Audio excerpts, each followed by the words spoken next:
Olá! Vamos mergulhar hoje numa parte fascinante da nossa anatomia. Já pararam para pensar que o nosso esqueleto não é só um monte de ossos parados? Na verdade, ele é a máquina incrível que nos permite interagir com o mundo. E hoje, o nosso foco é exatamente a parte que nos dá todo esse poder de movimento, o esqueleto apendicular. Pois é, a resposta está aí bem na nossa frente. Ou melhor, conectada ao nosso corpo.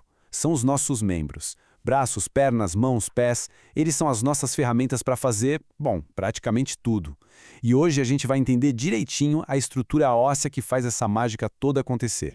Ok, vamos organizar as ideias. O nosso esqueleto tem duas grandes divisões. Primeiro, tem o esqueleto axial, que é essa parte central aí destacada. Crânio, coluna, costelas, ele é o nosso núcleo de proteção. Mas o nosso passeio de hoje pelo resto, o chamado esqueleto apendicular, é tudo que se pendura nesse centro, tudo que foi projetado para ação e interação. E este aqui é o nosso roteiro. Vamos começar vendo como os braços se conectam ao tronco. Depois, a gente desce para a base forte da cintura pélvica e para os pilares que nos sustentam. Seguimos até chegar nos tornozelos e dedos dos pés e, para fechar, damos uma olhada geral na forma e na função dos ossos. Preparados? Então vamos lá, primeira parada, a cintura escapular. Como é que os nossos braços, que têm essa liberdade de movimento incrível, ficam presos no lugar? A resposta está numa estrutura super engenhosa. A melhor forma de pensar na cintura escapular é como um cabide. De cada lado, ela é formada por dois ossos principais, a clavícula, que fica na frente, e a escápula, a famosa omoplata, que fica atrás. Juntos, eles criam um ponto de ancoragem super móvel para o osso do braço, o húmero. Agora, a clavícula tem um papel que é simplesmente fascinante. Ela parece um ossinho delicado, né? Mas é fundamental. Pensa só, ele é a única ponte óssea direta entre o braço inteiro e o nosso tronco.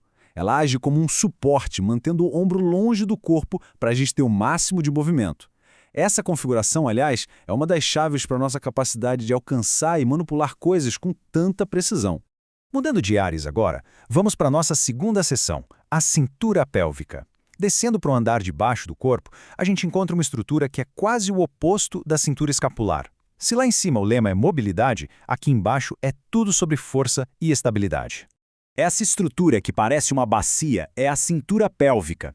Ela serve de âncora para as pernas no esqueleto axial e tem a tarefa importantíssima de aguentar o peso da parte de cima do corpo e passar esse peso para as pernas. O que parece um osso só, o osso do quadril, na verdade é a fusão de três ossos. O íleo é aquela parte que a gente sente quando bota a mão na cintura. O isquio é a parte mais parruda, onde a gente senta, por isso o apelido de osso de sentar. E o púbis fica lá na frente, fechando o anel. E esta imagem mostra perfeitamente como tudo se encaixa.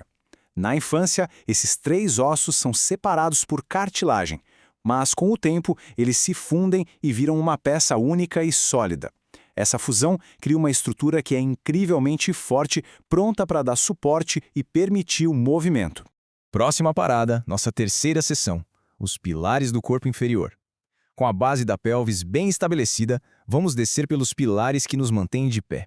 Essas estruturas são verdadeiras obras de engenharia da natureza, feitas para aguentar peso e, claro, para nos levar para todo lado. Mas antes de mostrar o próximo osso, uma pequena pausa para a gente pensar. Levando em conta tudo que eles precisam aguentar, qual osso será que leva o título de mais longo e mais forte de todo o esqueleto humano? Pensem bem, ele é a grande estrela do nosso membro inferior.